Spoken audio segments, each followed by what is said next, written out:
এইটো চব মালিনীৰ পৰা ওলাইছে, মাটিৰ পৰা খানি ওলাইছে মানুহকেইটা। এইবিলাক খানি খানি ওলাইছে, মাটিৰ পৰা খানি উলিয়াইছে। ইয়াত মানে যিমান এনেকৈ এইটো মানে কি হৈছিলে, মন্দিৰ আছিলে নেকি? মন্দিৰ আছিলে আগতে, ইয়াত মন্দিৰ এটা আছিলে, এইখিনিত মন্দিৰ এটা আছিলে। মেইন মন্দিৰটো এইটো হয়, এইটো মন্দিৰটো ন? মেইন মন্দিৰ এইটো এইটো মালনী, এইটো শিৱ আছিলে ইয়াতে। তাৰপিছত এইবোৰ কি, এইবোৰ চব খানি ওলাইছে, মাটিৰ পৰা খানি উলিয়াইছে কিমান? আৰু আমি এতিয়া এফালে গৈ আছোঁ মালিনী থানলৈ, মানে পাৰ গ'লোহি। তো মালিনী থানৰ মানে পাওঁতে মানে তাৰ মানে ধাৰবুঙৰ পৰা প্ৰায় 2 ঘণ্টামান সময় লাগিছে। তো ভালেখিনি দূৰ। তো এইফালে গৈ আছোঁ সৰুবতী আৰু মই। এইফালে এয়া মালিনী থান চিৰি এনেকৈ বগাই যাব লাগিব আৰু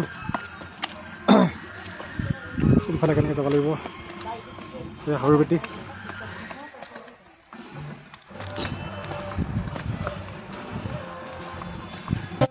আৰু এয়া আমি পাই গ'লোহি মালিনী থান। তো মালিনী থান আচলতে এক ঐতিহ্যমণ্ডিত ঠাই। আৰু আচলতে মোৰ ক'বলৈ হ'লে বহু দিনৰ পৰাই মানে মালিনী থানৰ বিষয়ে জানি আছিলোঁ, কিন্তু আচলতে দেখা সাক্ষাৎ হোৱা নাছিলে। তো আজি মানে স্বয়ং এই ঠাইত আহি উপস্থিত হৈছোঁহি। সঁচাই মনটো ভাল লাগিছে বুলি ক'ব লাগিব, কিয়নো মালিনী থান হ'ল আচলতে যেতিয়া নেকি শ্ৰীকৃষ্ণই দ্বাৰকাৰ পৰা আহি পিনে শদিয়াৰ ভীষ্মক ৰজাৰ যি ৰুক্মিণীক বিবাহ কৰাই লৈ গৈছিল, তেতিয়া মানে এই ঠাইডোখৰত পাহাৰটোত মানে জীয়াইছিল বুলি মানে আমি শুনিছোঁ। আৰু সেয়েহে এই ঠাইডোখৰ আচলতে বহুত পবিত্ৰ ঠাই বুলি ক'ব লাগিব। যিহেতু নেকি শ্ৰীকৃষ্ণৰ এই ঠাইডোখৰত আহি পিনি জিৰণি লৈছেহি। আৰু এৰাতি মন্দিৰৰ ওপৰত মানে ৰুক্মিণী মন্দিৰত এৰাতি থাকিছিল বুলিও আমি শুনিছোঁ।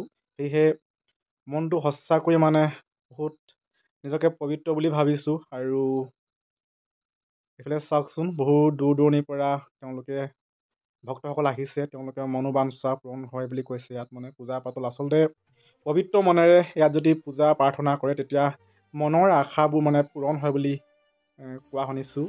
আৰু সেয়েহে আপোনালোকেও আহিব পাৰে এই পবিত্ৰ ঠাইডোখৰলৈ। আৰু মই এতিয়া অলপ পাছতে মানে য'ত মানে শ্ৰীকৃষ্ণ আৰু মানে ৰুক্মিণী এৰাতি থাকিছিল, ৰুক্মিণী মন্দিৰ, তালৈ যাম। যিহেতু মই এতিয়া সৰুবতীক লৈ আহিছিলোঁ। সৰুবতীয়ে যিহেতু ওপৰলৈ পাহাৰত মানে খোজকাঢ়ি যাব নোৱাৰে, ভাগৰ লাগিব, তাইক মই থৈ আহোঁগৈ মাহঁতৰ ওচৰত। আৰু মাহঁতে যিহেতু ফিল্ডৰ পৰা নাহিলে, তাতে মানে থাকিলে সিহঁতি। তো এতিয়া সৰুবতীক নমাই পিনি অকণমান ঘূৰাই আনিলে, দেখুৱাই পিনি থৈ আহোঁগৈ মাহঁতৰ ওচৰত। তাৰ পাছতে মই গৈ আছোঁ ৰুক্মিণী মন্দিৰলৈ।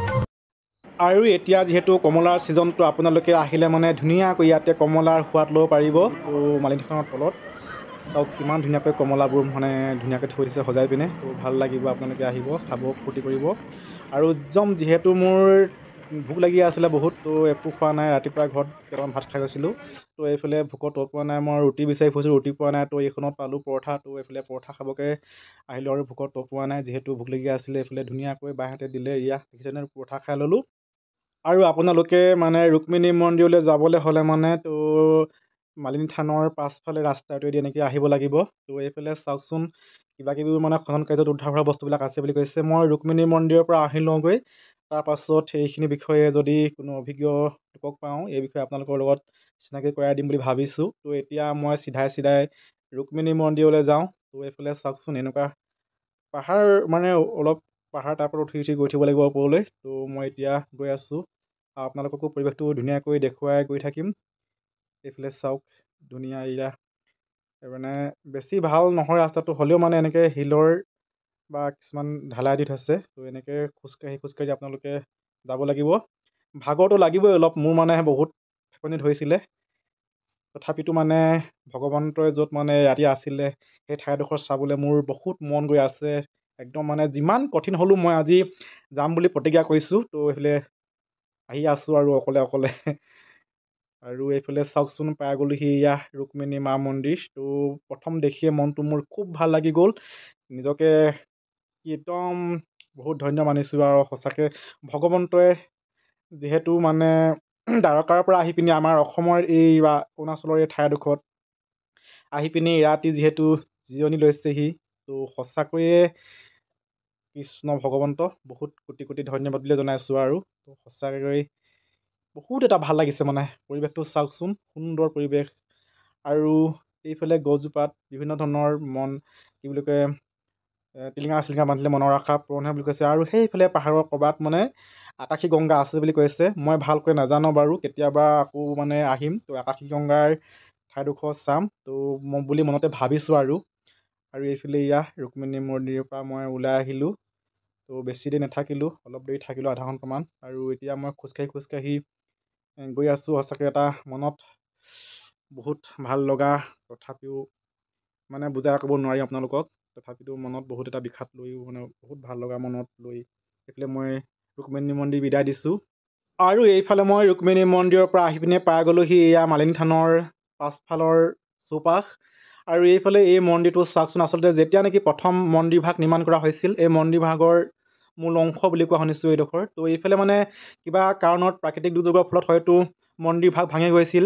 আৰু বহু বছৰৰ পাছত এনেকৈয়ে আছিল। তাৰপাছত খনন কাৰ্য চলাওঁতে মানে কিছুমান সামগ্ৰী উদ্ধাৰ হৈছে। মন্দিৰৰ খুঁটা বা দেৱ দেৱী মূৰ্তি ইত্যাদি বিভিন্ন ধৰণৰ খনন কাৰ্য চলাওঁতে মানে উদ্ধাৰ হৈছে। আৰু উদ্ধাৰ হোৱা সামগ্ৰীবোৰ এনেকৈ মানে কীৰ্তিচিহ্ন হিচাপে সজাই পৰাই ৰাখিছে। তো সঁচাকৈয়ে ভাল লগা এটা পৰিৱেশ। তো আপোনালোকে এইবিলাক মই ভালকৈ নাজানো বাৰু কিমান চনত এইবিলাক মানে ধ্বংস হৈছিলে বা উদ্ধাৰ কৰিছিলে। আৰু এই বিষয়ে আপোনালোকে জানে যদি কমেণ্ট কৰিবলৈ নাপাহৰিব। আৰু ইয়াৰ বিষয়ে চমুকৈ জানো আহকচোন কৰ্মৰত এজন ব্যক্তিৰ মুখেৰে। হিন্দীত ক'ব নে অসমীয়াত ক'ব? অসমীয়া জানে? জানে অঁ, এইটো মাটিৰ পৰা ওলাইছে, মাটিৰ পৰা খানি ওলাইছে মানে এইকেইটা এইবিলাক খানি ওলাই মাটিৰ পৰা খানি উলিয়াইছে। ইয়াত মানে যিমান এনেকৈ হেৰি কৰি এইটো মানে কি হৈছিলে, মন্দিৰ হৈছিলে নেকি? মন্দিৰ আছিলে আগতে, ইয়াত মন্দিৰ এটা আছিলে, এইখিনিত মন্দিৰ এটা আছিলে। অঁ, মেইন মন্দিৰটো এইটো হয়, এইটো মন্দিৰটো ন? মেইন মন্দিৰ এইটো। অঁ, এইটো মালনী, এইটো শিৱ আছিলে ইয়াতে। অঁ, তাৰপিছত এইবোৰ কি? এইবোৰ এইবিলাক চব খানি ওলাইছে, মাটিৰ পৰা খানি উলিয়াইছে। কিমান তলৰ পৰা খানি উলিয়াইছে?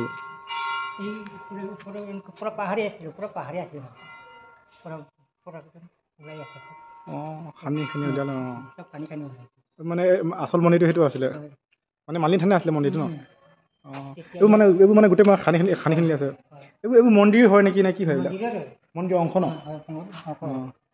মেইন মন্দিৰটো ইয়াত এইটো আছিলে, ইয়াৰ পৰা ইয়াত গ'ল, ইয়াৰ পৰা আকৌ নতুনকৈ এইটো বনোৱা হৈছে। অঁ, নতুনকৈ বনাইছে ন এইটো?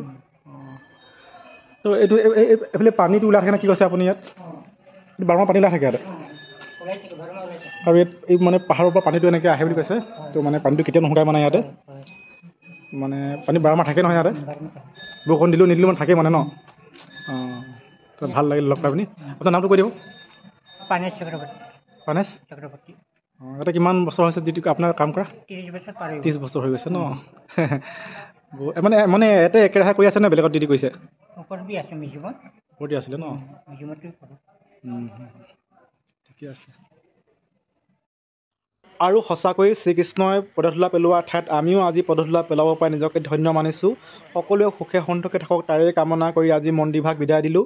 আৰু এইফালে দেখিছেনে আমাৰ খানা ৰেডি হৈ গ'ল, সকলোৱে এনেকৈ খানা খাই আছে। আৰু আমিও ভাত খাই লওঁ, খাই পিনি আমি আজি ঘৰমুৱা হ'ম।